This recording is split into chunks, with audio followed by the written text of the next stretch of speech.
다음으로는 레코드 검색에 대해서 살펴봅시다. 아마도 SQL 쿼리 문장 중에서 가장 많이 사용되어지면서도 또 가장 중요하고 또 복잡한 그런 명령일 것이에요. 현재 데이터베이스로부터 내가 원하는 정보를 적절하게 조합해서 혹은 필터링해서 뽑아낼 수 있는 그런 연산들을 가리킵니다. 다양한 종류의 연산들이 있는데 우리가 각각의 레코드 검색 명령에 대해서 세부적으로 보기보다는 개략적으로 일반적으로 사용할 수 있는 명령 몇 가지 살펴보도록 할게요. 자, 기본적으로 레코드를 검색하기 위한 명령은 다음과 같이 select라는 쿼리 문장을 사용을 하게 되어집니다. 자, 이제 select 하기를 골라낸다 라는 거죠. select 키워드 다음에 from 이라는 키워드를 써서 from 테이블 목록을 써주게 되면 이 테이블로부터 골라내라 라는 거예요. 자, 테이블로부터 뭘 골라내겠어요?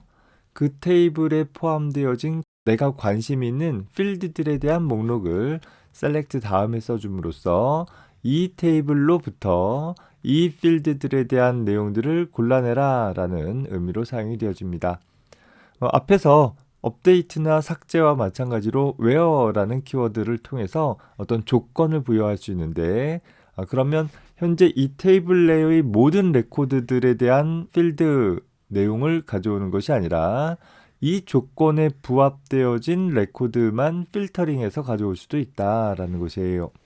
물론 where 조건은 생략 가능하고 생략했을 때는 해당하는 테이블에 대한 특정 필드에 대해서 모든 레코드 값들을 다 가져오게 될 것입니다. 자, 여기 select 하기를 name, department id라고 했어요. 현재 이름과 학과 번호를 가져와라. 어디서부터? student라는 테이블로부터 실행을 해볼게요. 자, 그러면 이제 학생이라는 테이블에서 학생 이름과 디파트먼트 아이디, 즉 그 학생에 대한 소속 학과 번호를 담고 있는 두 개의 필드만 하나의 결과 테이블로 반환을 해주게 되어진다라는 거예요. 지금은 데이터가 학생 정보가 하나밖에 없으니까 하나밖에 없는데 여러 학생 정보들이 담겨져 있다라고 하면 그 내용들이 다 출력이 되어질 것입니다. 사실 학생이라는 테이블에 가보면 학생이라는 테이블에는 다양한 필드들을 갖고 있잖아요. 그런데 현재 내가 이 select 명령을 내렸을 때 관심의 대상은 오로지 name 필드와 department id라는 필드만 관심이 있다라는 의미로 select 명령 다음에 지정을 해주었기 때문에 다른 필드들은 모두 다 생략이 되어지고 내가 지정한 필드의 내용만 갖는 소위 부분 테이블을 결과로 얻는다 정도 기억을 해둡시다. 자, 반면에 현재 특정 하나의 테이블의 내용만 출력하는 것이 아니라 어떤 서로 다른 두 개 이상의 테이블의 내용들을 조합해서 출력해 볼 수도 있어요.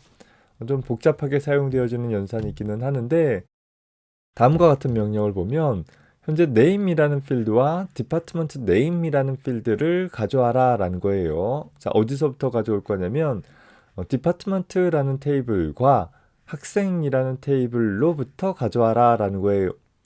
가만히 보면 학생이라는 테이블에는 name이라는 속성을 갖고 있고 즉 학생 이름이 들어있을 것이고 또 department 테이블에는 department name이라는 학과 이름이라는 것이 들어있을 거예요.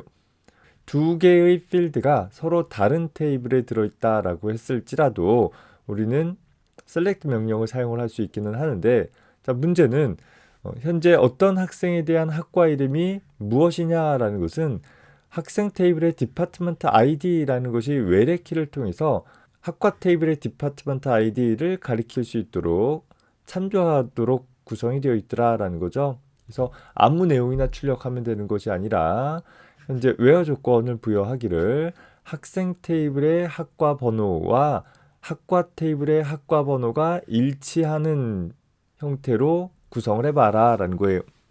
현재 두 테이블에 있는 내용들을 쭉 조합을 순서상 형태로 조합을 하더라도 나머지 정보들은 다 불필요한 정보들이니까 오로지 학생 정보의 디파트먼트 아이디와 학과 정보에 대한 디파트먼트 아이디가 일치한 요소만 남기는 형태로 구성을 하게 될 것입니다.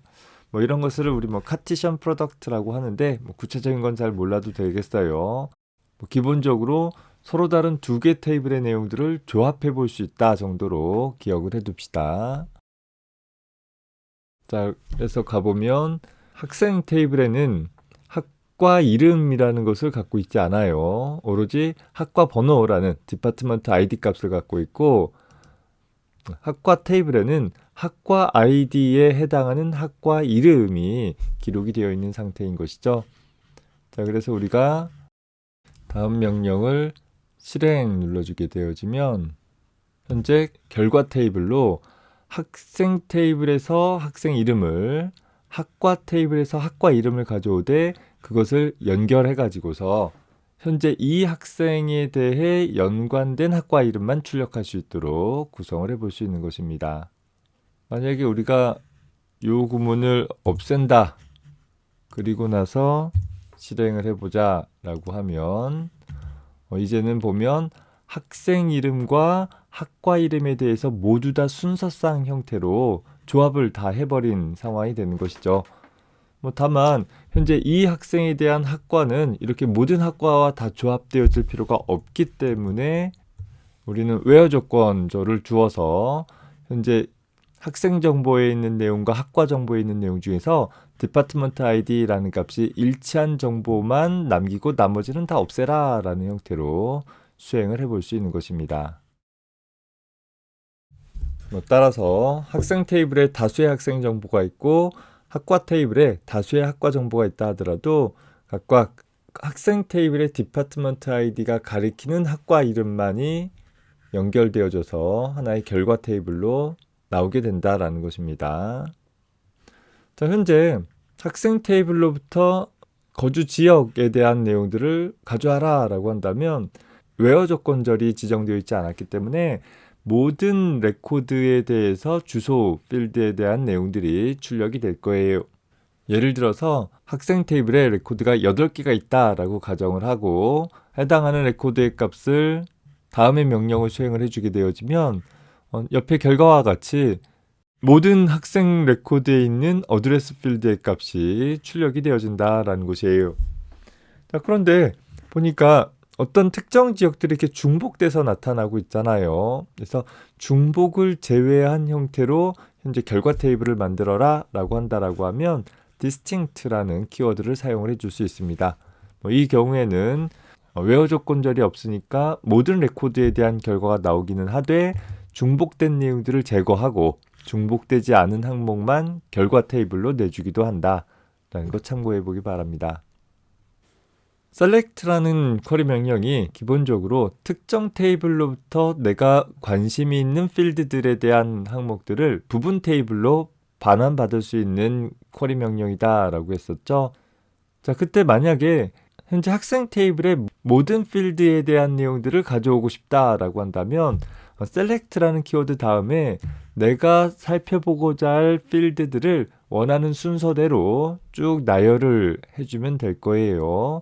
다만 좀 더 간단하게 사용할 수 있는 방법은 이 아래쪽에 나와 있는 것처럼 select라는 키워드 다음에 별 표시를 써주게 되어지면 기본적으로 학생 테이블에 있는 모든 필드에 대해서 가져와라 라는 의미로 처리가 되어집니다. 역시 where 조건절이 부여되어 있지 않다라고 하면 모든 레코드에 대해서 가져와라 라는 형태가 되겠죠. 그래서 테이블 스키마에 기술되어진 순서대로 학생 테이블 전체의 내용을 반환받는 결과를 얻어볼 수도 있을 것입니다. 물론 select절에 단순한 필드명이 아니라 어떤 간단한 산술식 같은 것도 사용을 해볼 수 있습니다. 예를 들어서 다음과 같이 작성을 하면 professor라는 테이블로부터 이름이라는 필드를 가져올 것이고 여기 2014 빼기 -EMP라고 되어 있으면 여기 하나의 연산식을 사용을 했는데 현재 EMP라는 필드 명이에요. 현재 2014에서 EMP라는 필드의 값을 뺀 결과값을 내용으로 삼아라 라는 것이에요.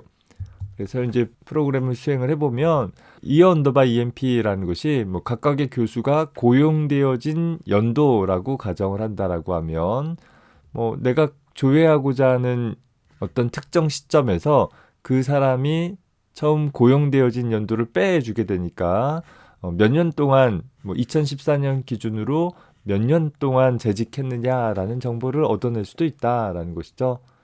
물론 이걸 프로그램적으로 단순히 각 사람에 대한 고용 연도를 얻어내고 그걸 프로그램적으로 계산을 해서 처리할 수도 있어요.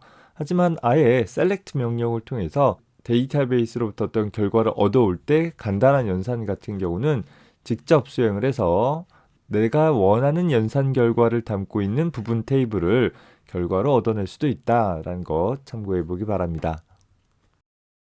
조인이라는 지리어도 있는데 우리 앞에서 예를 들어 봤듯이 서로 다른 두 테이블로부터 특정 항목의 값이 일치하는 요소의 값들을 조합해 가지고서 결과 테이블로 만들어내는 일들을 우리 조인 연산을 한다라고 표현하기도 해요. 그래서 서로 다른 두 테이블에서 학생 테이블에는 이름과 학생 번호 이런 것들을 갖고 있고 학과 테이블에는 학과 이름을 갖고 있고 이 두 개의 정보가 별도의 테이블로 나뉘어져 있지만 조인이라는 연산을 통해서 마치 두 개의 테이블을 연결해서 하나의 결과 테이블을 만들어내는 것과 같이 처리해 볼 수 있다라는 것입니다. 세부적으로 보면 굉장히 유용한 연산이기도 하지만 또 굉장히 좀 사용하기 까다로워 보일 수 있는 연산이기도 하는데 구체적인 건 다루지 않고 이번 학기 우리 수준에서는 이 정도 수준에서만 참고를 해주면 되겠습니다. 다만 select라는 키워드 다음에 각각의 필드명들을 나열을 할 때 이 필드명들이 어떤 두 테이블에서 서로 다른 용도로 필드명들이 사용되어진다라고 한다면 그것을 명시적으로 나타내기 위해선 테이블 이름 점 필드 이름이라는 형태로 명시적으로 구분을 해서 표현할 수도 있다라는 점 참고해 두기 바랍니다. select라는 명령에서 where 조건절을 포함할 수 있다라고 했었죠. 역시 그 where 조건절에는 논리연산자 and나 or와 같은 것을 통해서 논리들을 조합을 해버릴 수도 있습니다. 예를 들어서 학생 테이블의 디파트먼트 아이디와 학과 테이블의 디파트먼트 아이디가 같은 항목에 대해서 추가의 조건을 구성을 한 거죠. and 하기를 학생의 학년이 3학년인 그리고 다시 and 또 다시 추가적으로 묻기를 현재 학과의 이름이 컴퓨터공학과인 레코드들만을 뽑아서 출력을 해다오 라는 형태가 되어지는 것입니다. 다시 말해서 이 연산에 대한 결과는 결과적으로 학생 테이블의 학생 아이디라는 필드가 출력이 되어질 텐데 모든 학생들에 대해서 처리되는 게 아니라 그 출력되어질 레코드를 필터링할 조건은 학생 테이블의 학년이 3학년인 학생 중에서 컴퓨터공학과에 소속되어진 학생들만을 뽑아보겠다라는 거예요. 자, 다음은 컴퓨터공학과라는 학과 이름은 학생 테이블에 포함되고 있지 않잖아요. 그러다 보니까 여기 조인 연산 같이 해가지고서 각각의 학생에 대한 학과 아이디와 학과 테이블의 학과 아이디를 연계시켜서 내가 원하는 학과 이름을 갖고 있는 레코드들만을 뽑아내도록 구성을 해본 것입니다. 앞서서 우리 테이블에는 저장되어진 순서가 의미가 없다라고 했었죠. 어떤 일정한 순서대로 정렬해서 저장되어지는 것이 아니기 때문에 사실 셀렉트 연산을 통해서 나타나는 레코드의 순서는 큰 의미는 없어요. 그것이 저장 순서를 항상 보장하지는 않는다라는 거예요.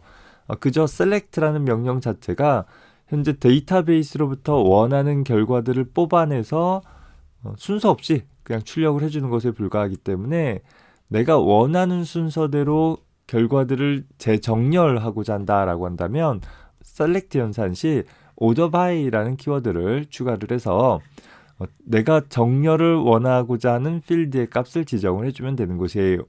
예를 들어서 이 아래쪽에 있는 것처럼 select 하기를 즉 학생이라는 테이블로부터 이름 필드와 학생 번호 필드를 출력을 해라 라고 하기를 where 조건 주었다라고 하면 3학년이거나 4학년인 학생들만 출력하겠다라는 거죠.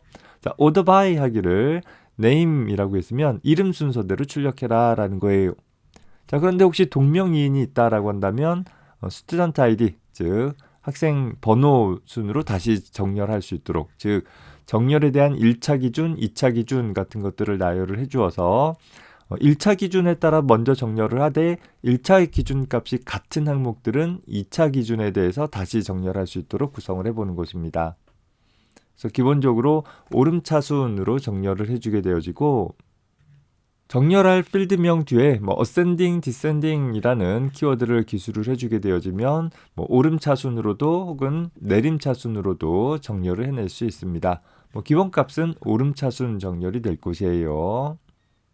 그래서 이 아래쪽에 나와 있는 예처럼 이름은 역순으로, 문자열의 경우 사전식 배치 순서가 오름차순이라고 한다면 내림차순이다라고 하면 끝에서부터, 즉 히읗부터 기역 방향으로 정렬되어지는 형태가 일어날 것입니다. 그래서 각각의 기준마다 서로 다른 방식의 정렬 방법을 지정을 할 수도 있다라는 것 참고해 보기 바랍니다. 웨어절에서 보통 우리가 이퀄 연산자를 통해 가지고서 어떤 필드가 무슨 값을 갖느냐라는 형태로 비교를 했었는데, 사실 그 이퀄 연산자는 특정 필드의 값이 내가 지정한 값과 정확히 같은 애들만 찾게 되어져요. 예를 들어서 year equal 3이라고 하면 year라는 변수가 3과 정확히 일치해 줘야 된다라는 거죠. 이렇게 숫자 데이터 같은 경우들을 확인해 보는 데는 이퀄 연산을 하면 문제가 없는데, 문자열 같은 경우에는 정확히 같은 문자열만 필터링 하기보다는 좀 비슷한 애들까지 같이 얻어내보고 싶을 때가 있을 거예요. 그때 사용을 할 수 있는 것이 like라는 연산자가 있습니다. 예를 들어서 지정된 필드에서 이 문자열 패턴을 포함하고 있는 레코드들을 다 필터링 해주어라 라는 의미로 사용을 해주게 되어져요. 그래서 이 문자열 패턴 내에는 퍼센트나 언더바 같은 기호가 사용되어지는데, 보통 퍼센트라는 것은 0개 이상의 문자에 대해서, 언더바는 1개의 문자에 대해서 대응이 되어집니다. 예를 들어 아래 나와 있는 예에서 보면 퍼센트 서울 퍼센트라는 문자열이라는 것은 어떤 문자열 내에 서울이라는 단어가 포함되어 있으면 다 해당이 되어져요. 반면에 퍼센트 서울이라는 문자열은 서울로 끝나는 문자열이 되겠죠. 서울 퍼센트라는 것은 서울로 시작하는 문자열을 가리킬 것이고, 언더바 표시가 3개 있는 문자열은 세자로 이루어진 문자열이라는 것이 될 거예요. 반면에 언더바 3개에 퍼센트가 붙으면 최소 세자, 하지만 그 이상이 되어질 수 있는 문자열, 그러니까 3글자 이상의 문자열을 필터링해라 라는 형태로 사용이 되어질 수 있는 것입니다. 사용예 몇 가지를 보면, 현재 학생이라는 테이블로부터 모든 필드의 값을 가져오도록 하되, 웨어 조건에서 이름 필드가 김 퍼센트라는 문자열이라는 것은 김으로 시작되어지는, 즉 김씨성을 가진 학생들에 대한 목록을 살펴보도록 하겠다라는 거예요. 이 두 번째 조건 같은 경우 보면 밑줄 문자 그리고 정 퍼센트 되어 있으니까 첫 자가 하나 있고, 즉 성은 무엇이든지 상관이 없고 이름의 첫 번째 글자, 우리 보통 사람의 이름이 성을 제외하고 나서 이름이 2글자로 이루어진다라고 한다면 성을 제외한 이름 부분의 첫 번째 글자가 정으로 시작되어지는, 하지만 이 뒤에 밑줄 문자가 아니라 퍼센트라고 한다면 우리가 이름이 외자인 사람도 있잖아요. 0개 이상의 문자에 대응해서 성을 제외한 이름이 정으로 시작되거나 정인 사람들만 필터링 해라 라는 형태가 될 것입니다. 세 번째 같은 경우 보면 현재 우리 주민등록번호에 대한 조건들을 검색을 해보기를, 주민등록번호에 보면 앞에 생년월일 부분들이 있고 하이픈 있고 나서 뒤에 이제 개인마다 고유한 어떤 번호들이 있는데, 이 뒷자리 부분에 보면 그 시작이 1이나 3으로 시작하면 남성에 대한, 2나 4로 시작하면 여성에 대한 번호이다 라는 규칙이 있어요. 자, 그러다 보니까 like 연산을 이용을 해서 앞에 생년월일 부분은 무엇이든지 상관없지만 이 하이픈이 나타나고 나서 나오는 첫 번째 숫자가 2나 4인 경우라면 여성일 테니까 소위 학생 레코드 중에서 여학생에 대한 레코드들만을 필터링 할 수 있는 방법이 될 것입니다. 기타 MySQL 지리어 데이터베이스를 조작하는 것과 관계되어지는 MySQL 지리어 몇 가지를 그냥 나열해 봤습니다. 앞에서 우리가 데이터베이스를 새로 생성하거나 사용하는 부분들을 다뤄봤었죠.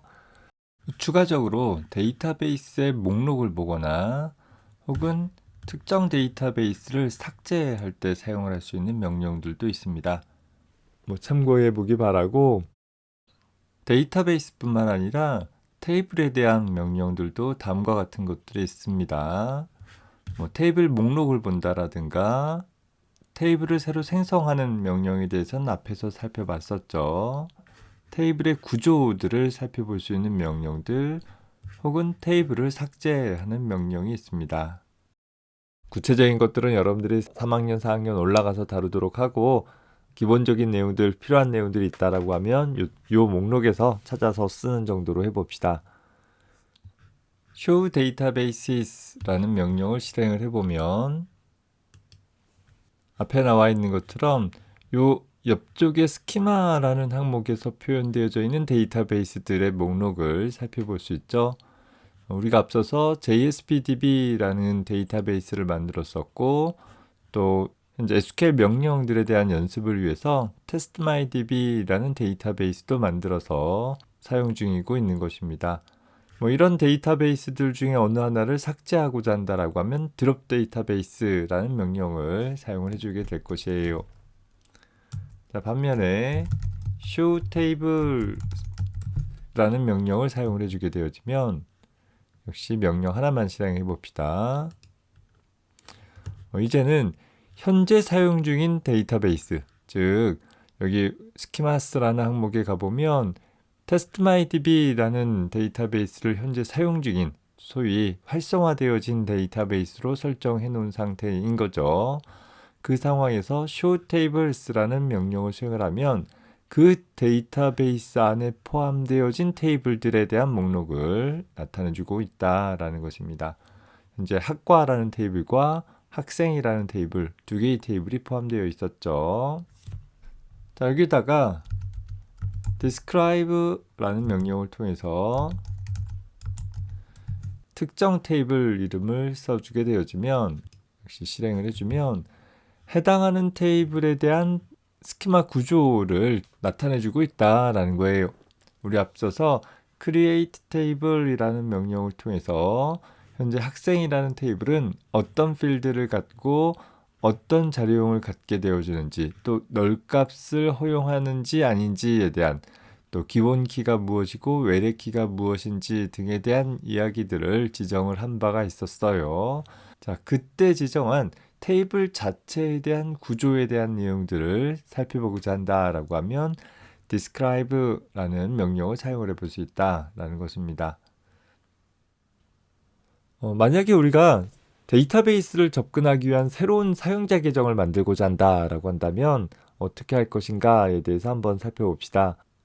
기본적으로 현재 MySQL 상의 새로운 사용자 계정들을 지정하고자 한다라는 것은 데이터베이스의 관리자 계정의 권한이 필요할 거예요. 일반 사용자 권한으로서는 새로운 계정을 만들 수는 없는 것이죠. 그래서 반드시 관리자 계정으로 접속을 한 다음에 그 안에서 create database 같은 것을 통해서 새로운 데이터베이스를 생성해 줄 필요가 있을 것이고, 그렇게 생성되어진 newDB라는 데이터베이스에 접근할 수 있는 새로운 사용자 계정을 생성하고자 한다라고 하면, 우리는 앞에서 JSPbook이라는 계정 이름을 사용을 했었는데 그 JSPbook이 아니라 새로운 계정을 따로 발급을 하고자 한다라고 한다면 다음의 쿼리 문장을 사용을 해볼 수 있는 것입니다. 현재 커넥션의 접속을 종료하고 바깥으로 나가보면 현재 루트 권한으로 접속을 할 수 있었잖아요. 그래서 더블 클릭해서 루트 비밀번호 역시 1234 설정을 했었죠. 확인 눌러주게 되면 역시 똑같이 커넥션 안에 접속이 되어져요.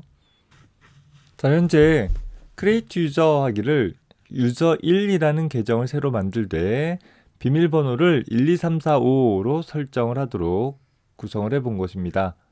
이 문장을 실행해 보면 새로운 계정이 잘 추가된 것을 볼 수 있죠. 자, 그리고 나서 두 번째 문장은 현재 그 user1이라는 사용자 계정이 현재 testmydb라는 데이터베이스에 있는 모든 테이블을 접근할 수 있도록 허가를 요청을 해보는 것이에요. 그래서 역시 실행하게 되어지면 잘 허가가 되는 것을 볼 수 있습니다. 그래서 우리가 새로운 계정을 만들고 그 새로운 계정이 특정 데이터베이스에 접근할 수 있는 권한을 부여해주는 그런 문장이구나 봐두기 바랍니다. 참고로 비밀번호를 변경하는 방법도 있기는 합니다. 역시 관리자 계정을 통해서 처리해줘야 된다라는 거 살펴봐두기 바랍니다. 우리 수준에서 비밀번호를 굳이 바꿔야 될 필요는 없지만 참고하기 바랍니다. 자, 역시 루트 커넥션으로 접속을 해봅시다. 특정 사용자의 비밀번호를 수정을 하기 위해서는 먼저 MySQL이라는 테이블을 사용을 하도록 설정을 해봐야 될 것이에요. use MySQL이라는 명령을 실행을 하고 해당하는 데이터베이스 안에 포함되어진 테이블들을 보기 위해서 show tables라는 쿼리 명령을 실행을 해보면 굉장히 많은 테이블들이 포함되고 있는 것을 볼 수 있어요. MySQL 내부적으로 관리하는 테이블들이 표현되고 있는 거죠. 자, 그 중에서 제일 아래쪽에 내려가 보니까 유저라는 사용자들에 대한 정보를 담고 있는 테이블이 있네요. 자, 그래서 select 명령을 이용해서 유저라는 테이블의 모든 항목들을 조회해 보도록 명령을 수행을 해 봅시다. 다양한 필드를 가지고 있고 현재 우리 프로그램이 수행되어지면서 현재 MySQL을 설치하면서 만들었던 루트 사용자나 혹은 JSPbook이라는 사용자, 그리고 새로운 사용자를 만들어주는 추가 명령을 통해서 생성한 user1이라는 사용자 등이 포함되고 있는 것을 볼 수 있습니다.